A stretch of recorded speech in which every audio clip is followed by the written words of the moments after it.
네, 우리 요한복음이 이제 재밌는 것은 요한복음에는 하나님이 보내심을 받은 자라는 이야기가 계속 나옵니다. 마태마가 누가복음에는 거의 그렇게 나오지 않아요. 주의 이름으로 오시는 이 이렇게 나오긴 하지만 하나님의 보내심을 받은 자 이렇게 나오는 것은 이제 요한복음에 계속해서 나와요. 근데 그게 왜 이렇게 중요하냐 하면 오늘 우리가 읽은 말씀을 보니까 이래요. 여러분 아무도 하나님을 본 사람, 하나님의 형상, 하나님을 본 사람은 아무도 없대요. 하나님의 음성을 들은 사람도 아무도 없어요. 누구만 하나님의 형상을, 하나님을 보았냐 하면 예수님만 하나님을 보았다는 것입니다. 너희는 하나님 본 사람 아무도 없다. 그 음성을 들은 사람 아무도 없지만 그 인자는 예수님은 하나님을 보았고 또 그분의 음성을 들었다는 것입니다. 여러분 우리가 하나님을 직접 볼 수 있는 방법이 우리 성경에 보면 구약 성경에 하나님 보았다는 사람 많잖아요. 다 천사를 본 것입니다. 천사의 현현을 본 것이지 하나님을 본 사람은 아무도 없어요. 그래가지고 제가 한 가지 예를 들어보면 아브라함이 마무리 상수리 나무 밑에서 이렇게 쉬고 있을 때 세 사람이 지나갑니다. 그러니까 손님이 온 줄 알고 이제 그 객을 맞이하기 위해서 나그네지만 객을 맞이하기 위해서 손님을 맞이하기 위해서 벌떡 일어나가지고 우리 집에 오셔서 식사 좀 하고 가십시오. 그 세 사람은 식사를 해요. 거기서 밥을 먹어요. 근데 그 중에 한 사람은 하나님이시고 그 중에 두 사람은 어디로 가냐 하면 소돔과 고모라로 갑니다. 그런데 소돔과 고모라로 갔을 땐 성경에 그 두 사람 소돔과 고모라로 갔거든요. 롯의 가정을 구원하기 위해서 갔는데 성경에는 그때부터는 두 천사라고 부릅니다. 두 사람이라고 안 불러요. 두 천사라고 부릅니다. 두 천사가 소돔과 고모라에 이르렀다 이렇게 되어 있습니다. 그러니까 여러분 그러니까 이 세 사람이 세 천사라는 거 알 수 있잖아요. 그 한 사람은 거기 남아 있었잖아요. 아브라함한테. 그래서 아브라함이 이렇게 말합니다. 하나님 그 사람과 대화가 그래요. 하나님 거기에 의인 10명 있으면 그들과 같이 멸하겠습니까? 그래 의인 10명 있으면 멸하면 안 되지. 또 깎아요. 5명 있으면 어떻습니까? 5명 있어도 멸하면 안 되지. 자꾸 깎아. 그 롯을 생각해가지고. 예? 그게 이제 하나님으로 대화를 해요. 하나님이시다고 대화를 합니다. 근데 누구였다고요? 천사예요. 새 천사예요. 새 천사인데 그 중에 한 천사는 하나님의 메신저고 두 천사는 하나님의 일꾼으로 갔다는 것입니다. 여러분 그 모세가 시내산 꼭대기에서 하나님을 보았다 그러지 않습니까? 모세가 시내 꼭대기에 하나님 보았다는데 우리 잘 아시듯이 사도행전 7장에 보니까 시내산에서 모세와 말씀하던 그 천사가 이렇게 나와요. 신약성경에는 시내산에서 모세와 말씀하던 그 천사가. 그러니까 여러분 구약성경에 하나님 보았다고 하는 사람은 실제로 다 뭐를 본 거예요? 다 천사 본 거예요. 하나님을 우리 예수님 오늘도 말씀 너희가 그 형상을 보지 못하였다고 말씀하시잖아요. 아무도 볼 수가 없고 하나님 본 사람 아무도 없어요. 누구만 보았다고요?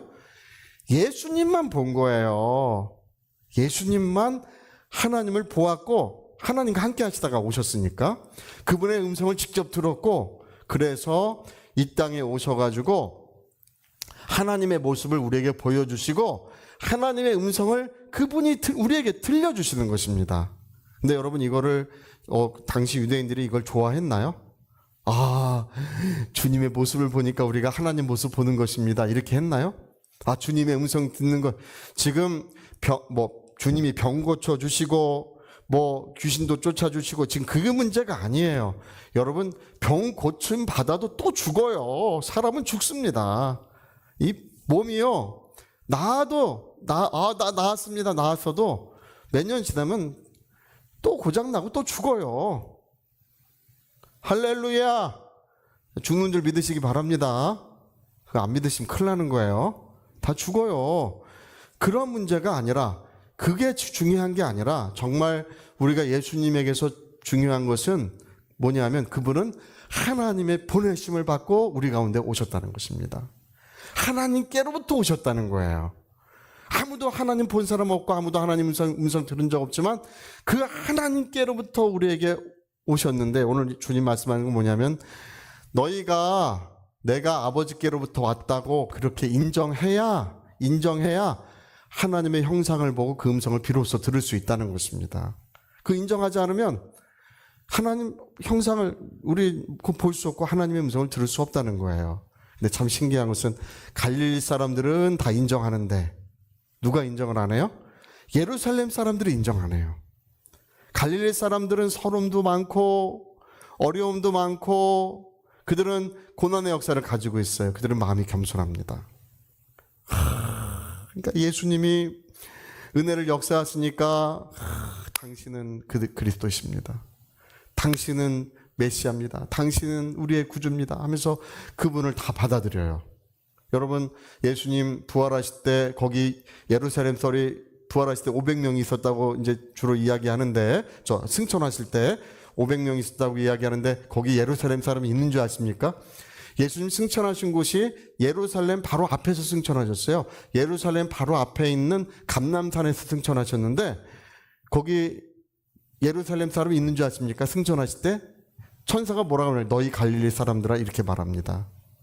승천하실 때 다 갈릴리 사람밖에 없는 거예요. 예루살렘 사람 없어. 왜 그렇습니까? 교만해서 그래. 교만해서. 아주 지독합니다. 정말 교만한 거야말로 지독합니다. 여러분, 우리는 겸손해야 사는 줄 믿습니다. 겸손해야 주가 우리에게 오시는 것이고, 겸손해야 주님의 음성 듣는 것이고, 겸손해야 주님의 사랑 받는 것이고, 겸손해야 치유도 받는 것이고, 겸손해야 하나님의 능력도 받는 것이고, 겸손해야 하나님의 응답도 이루어지는 것입니다. 제가 예전에 턱이 깨져가지고요, 고등학교 때 얼굴이 부어가지고 병원에, 저 중앙대 병원에 있었습니다. 이렇게 얼굴이, 턱이 이렇게 깨지니까 얼굴이 이렇게 부어요. 그게 파랗게 돼요. 얼굴이 스머프처럼 파랗게 돼요. 이렇게. 그래서 누워있는데. 근데 그때 그 1년 동안 기도한 것들이 다 임합니다. 저는 그때 깜짝 놀랐어요. 아니, 어떻게 기도한 것이 이렇게 한 번에 임하지? 근데 그 병실에 누워가지고 아픈 몸도 치유받고, 오랫동안 아픈 것도 그냥 다 치유됐어요. 그리고 하나님의 기도의 응답이 한 번에 다 이루어져요. 그래서 아니, 어떻게 기도의 응답이 이렇게 한 번에 이루어지지? 제가 그때 알았어요. 아, 이 턱이 깨지니까 뭐가 변하냐 하면 마음이 겸손해져요. 할렐루야. 그래서 응답 안 되는 분 있으면 저기 예배당 앞에서 그냥 턱 한 번씩 다 깨뜨리면 그게 응답 안 받을 사람이 없어요. 할렐루야. 이 다 우리 마음의 상태가, 주님은 주려고 하시는데 우리 마음의 상태가 그거를 받을 만한 그런 진실함과 겸손함이 지금 결여되어 있기 때문에, 사람들이 마음이 너무 높아져 있기 때문에 이게 어려움이 많은 거예요. 저는 그때 알았어요. 턱 깨지고 알았어요. 저도 그때 교회 다니면서 겸손하자 이렇게 하고 다녔지만 그걸로 되는 게 아니라 참으로 정말 하나님께서 그렇게 하니까 마음도 겸손해지고 깨지고, 마음이 깨지니까 응답이 오고, 그리고 턱이 깨져서 이건 정말 우리 대한민국 민족에게 참 죄송할 일인데, 그래서 군대를 못 갔어요. 할렐루야. 그 군대를 못 가는 대신에 전 선교를 갔어요. 예. 자, 그래서 오늘 갈릴리 사람들은 그들은 서름도 많고 그들은 어려움도 많은 인생을 살았는데 그것 때문에 그들은 진실하고 그들은 겸손할 수 있었어요. 근데 예루살렘 사람들은 자긍심이 높아. 자긍심이 쓸데없는 자긍심을 가지고 있어요. 아, 우리 예루살렘 사람이지. 도대체 그거 뭐에다 쓰는 거예요? 아, 여기 우리 디아스포라에 있는 유대인들의 우리가 중심이고, 아, 우리가 그 모세의 제자고 종교의 지도자고, 이런 하나님의 거룩한 성, 거룩한 도시의 사람이다. 예루살렘은 이방 사람들은 거기에 잠도 자지 못합니다. 예루살렘에서 잠 못 자게 돼 있어요. 거룩한 성이기 때문에. 그 예루살렘 사람들은 자기들이 뭔가 된 듯이 착각하고 있다. 뭔가 대단한 사람이라고 생각합니다. 그래가지고 예수님이 예루살렘을 보시면서 눈물을 흘리시고 너희는 다 깨질 것이다. 처참하게 될 것이다. 여러분, 교만하면 죽습니다. 그거 아셔야 합니다. 그냥 교만하면 괜찮은 거 아닙니다. 교만하면 죽습니다. 우리는 겸손해야 사는 것입니다. 할렐루야. 그래서 예수님은 하나님의 보내신 자로 너희를 나를 인정해야 너희가 하나님을 알게 되고, 인정해야 하나님의 음성을 비로소 너희가 들을 수 있다고 가르쳐 주시는데, 그들은 그걸 인정하지 않습니다. 끝까지 거부하고 그것을 정말 하나님의 아들을, 그것을 오히려 이 성경에 보면 죽이려고 음모나 꾸미고 있고 모질게 대하고 돌로 치려고 하고 자꾸 그렇게 합니다.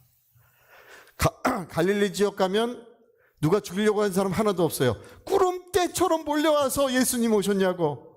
아, 예수님 어서 오십시오. 갈릴리 지역 가면 그래요. 예루살렘에 가면 구경.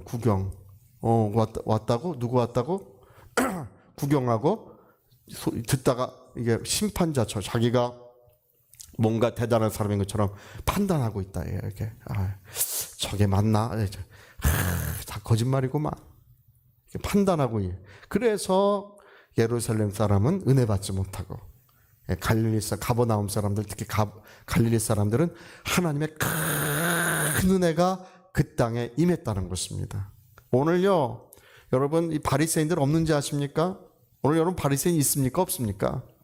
바리새인 교회에 가득합니다. 다 앉아가지고 그냥 판단이나 하고, 에이, 밥만 믿고, 여러분, 저는요, 제가 누가 말씀을 전하더라도요, 여러분 판단하는 것이 아니라 은혜 받으려고 해야 합니다. 할렐루야. 그 사람은 저기에 서 있는 거는 하나님이 세우셨다고 믿고 하나님의 음성 들으려고 해야 됩니다. 그래야 은혜 받고 그래야 사는 거예요. 근데 판단이 나고 있으니, 오늘 이제 여기 두 번째 말씀이 그건데, 두 번째 말씀, 하나님의 보내신 자라고 하는 것을 여기 예수님의 요한복음 5장에 한 가지 더 말씀하시는데, 하나님이 보내실 때 심판하는 권세를 아들에게 주셨다는 것입니다. 그게 심판하는 권세를 주셨다, 그 말이 무슨 말이냐면 원하는 자들을 살리시겠다는 거예요. 예수님이 원하는 자들에게 복도 주시고 원하는 자들에게 권세와 능력도 주시고 원하는 자들을 다 살리시겠다는 것입니다. 할렐루야. 누가 원하는 자들을요? 예수님 원하시는 자들. 그래서 하나님께로부터, 내가 아버지께로부터 왔다고 할 때 그냥 온 것이 아니라 심판하는 권세를 아버지께서 내게 맡기셨느니라. 그래서 원하는 자들을 내가 다 살릴 것이다. 원하는 자들에게 내가 권세와 능력도 주고 원하는 모든 자들에게 내가 은혜를 베풀리라고 그렇게 말씀하시는 것입니다. 할렐루야. 그러니까 누구한테 잘 보여야 돼요? 자, 우리 누구한테 잘 보여야 되는지 여기 한번 봅시다. 5장 22절 23절 시작. 아버지께서 아무도 심판하지 아니하시고 심판을 아들에게 맡기셨으니 이는 모든 사람으로 아버지를 공경하는 것 같이 아들을 공경하려 하심이라. 아들을 공경하지 아니하는 자는 그를 보내신 아버지도 공경하지 아니하느니라. 그래서 진실로 너희에게 이르노니, 진실로 너희에게 이르노니 나를 믿는 자는 사망에서 생명으로 옮겼느니라. 이렇게 말씀하시죠. 그래서 이 말씀 무슨 말씀이냐면 예수님이 원하신 대로 여러분 누구한테 잘 보여야 된다는 얘기입니까? 예수님에게 잘 보여야 돼요. 할렐루야. 우리가 여러 가지 있지만 우리는 예수님 사랑받아야 합니다. 예수님 사랑받아야 오늘 여기 말씀하는 것처럼 사망에서 생명으로 옮겼느니라. 아버지를 공경하는 것처럼 아들을 공경하고 아버지를 믿는 것처럼 아들을 믿고 그를 의지하고 할 때 우리를 다 살리시는, 원하는 자들을 살리시는 거예요. 우리 분당 성교교회를 예수님이 살리셔야 합니다. 우리 가정을 예수님이 살리셔야 합니다. 우리 자손들 누가 살려주시나요? 스스로 삽니까? 여러분 절대 그런 생각하면 정말 그게 저주스러운 겁니다. 우리 자손들 똑똑하고 우리 자손들 능력 있고 하니까 아무로 그런 생각하면 저주받는 겁니다. 여러분 예수님이 붙들어 주셔야 하고 예수님이 우리 모든 자손들 살려주셔야 합니다. 할렐루야. 그래서 우리가 주님을 기쁘시게 하고 주님과 함께하는 삶을 살아갈 때 우리와 우리 모든 자손들을, 원하는 자들을 아들이 다 살려주시고 복을 주시고 은혜를 주시는 거예요. 제가 우리나라도 지금 제가 요즘에 좀 걱정이 많습니다. 이제 제가 걱정하는 것 중에 하나가 이 우리나라 식량 자급률이 45% 정도, 40 몇 퍼센트 정도의 식량 자급률. 근데 여러분 지금 기후 변화가 심각해지죠. 오늘도 이제 너무 더워졌잖아요. 지금 이제 40도가 넘는 지역들이 생겨나고 있고, 이제 뭐 작년에도 거의 9월 넘을 때까지 이렇게 굉장히 더웠는데, 전 세계가 기후 변화에 온 세계가 지금 이게 엄청나게 변화돼 가고 있어요. 이게 몇 년, 한 3년, 5년 주기로 이게 크게 바뀌어요, 지금. 예. 그러니까 앞으로 더 좋아진다고 하는 사람은 아무도, 기상학자 중에 이 앞으로 기후가 더 좋아진다는 사람은 아무도 없어요. 앞으로 더 험해질 거다. 이제 그것도 더 빨리 가속화될 거라고 그렇게 얘기합니다. 근데 지금 제일 문제가 뭔지 아십니까? 식량이 진짜, 우리나라 식량 자급률이 45%인데, 곡물 식량 자급률은 우리가 20%밖에 안 되는데요. 이게 지금 얼마나 큰 문제냐면, 여러분, 나라가 없어질 수도 있습니다. 그것 때문에. 3년 동안 전 세계 식량이 제대로 나지 않잖아요? 3년 동안 식량이 제대로 나지 않으면 식량 자급률이 되지 않는 나라는 없어질 수도 있어요. 실제로 없어진 나라들이 있어요, 예전에. 그게 얼마나 심각한 문제인지 아십니까? 근데 얼마 전에 우리나라에서 식량 자급을 하겠다는 그 농림수산부에서 발표를 했어요. 근데 융자를 해준다든지 무슨 지원책을 세운다든지 이런 거 가지고 식량 자급률이 됩니까? 저는 정말 우리나라 앞으로 큰 문제에 부딪힐 수 있다. 이거는 아주 그게 식량 안보라고 하는데 정말 생사를 가늠하는 일이기 때문에 이거는 굉장히 중요합니다. 그리고 또 지금 또 한 가지는 인구가 지금 줄고 있는데, 여러분 10년 후면 어떻게 되는지 아십니까? 불과 10년 후면? 10년 후면 우리나라 인구 5천만 명으로 줄어듭니다. 근데 노령 인구가 1,500만 명이에요. 노령 인구가 전체 인구의 30%가 됩니다. 그러면 연금은 어떻게 주고, 의료보험은 어떻게 하고, 생산하는 인구가 적은데 그거 다 어떻게 하려고 그럽니까? 그래서 이민 정책을 빨리 해야 되거든요. 우리나라 이민자들을 1년에 50만 명씩 받아들여야 합니다. 캐나다가 1년에 50만 명씩 받아들였는데 그래도 부족해요. 근데 1년에 50만 명 이상씩은 받아들여야 돼요. 근데 우리나라 지도자들은 모두가 그냥 지금 문제가 정말 심각한 건, 이 사람들은 어떻게 하면 이 나라 문제가 아니라 어떤 자기들의 어떤 이런 입신양명에 관한 그런 데 골몰하고 있기 때문에 그런 데 눈이 어두워요. 그걸 보지 못합니다. 그래서 이 두 가지 문제는 빨리 해결해야 되는데, 우리나라 아직까지 우리가 이민자를 얼마든지 받아들일 수 있는 그런 기회가 있고 자본이 있어요. 그래서 임대주택 한 해에 50만 원씩이나 100만 원 이렇게 때려져가지고 많이 져가지고 이민자들 받아들이고, 그리고 신혼부부들 있죠. 신혼부부들한테는 집을 주지 말고 임대주택 줘야 합니다. 신혼부부들은 전부 임대주택 줘야 합니다. 그래서 임대주택을 저렴하게 해서 임대주택 공급해주면 애들 낳는데 되게 좋습니다. 그래서 우리나라 지금 국가부채가 천조인데 1,000조 더 빚져도 괜찮아요. 인구를 늘리는데 1,000조를 더 빚져도 괜찮아. 그러면 10년, 20년 후에 갚아갈 수 있어요. 그러나 지금 그거 그냥 이렇게 소극적으로 하면은 나라가 정말 어찌 될까? 정말 앞으로 10년은 그렇게 되지만 20년 후에는 어찌 될까? 여러분, 우리 이제 어린 손자들, 어린 아이들 보면 20년 후, 30년 후 이제 걔네들을 성장해서 사는 세상은 어떨 것 같습니까? 이제 3천만 명대로 인구가 줄어들 때 어떻게 될 것 같습니까? 정말 나라가요, 정말 큰 위기에 있는데 지금 해결을 해야 되는데, 제가 그것 때문에 안타까워하고, 식량 자금 문제 해결해야 하고, 그다음에 인구 문제 해결할 수 있는데 이거 해결하지 않고, 제가 식량 자급률을 해결할 수 있는 방법이 있는데 제가 이거를 어떻게, 전번에 김은혜 의원 만났을 때 좀 얘기 좀 하려고 그랬는데, 누구요? 여기 김장한 목사님 바로 옆에 계셔가지고 김장한 목사님 말씀 많이 하시는 바람에 그 얘기를 못했어요. 저번에 또 한 번 오라 그래서 그땐 또 안 갔어요. 또 오라 그래가지고. 근데 안 갔는데, 한번 누구를 만나서 한번 얘기를 한번 해야 되는데 그런 생각이 요즘 부쩍 많이 듭니다. 이게 나라가 정말 큰일 났구나.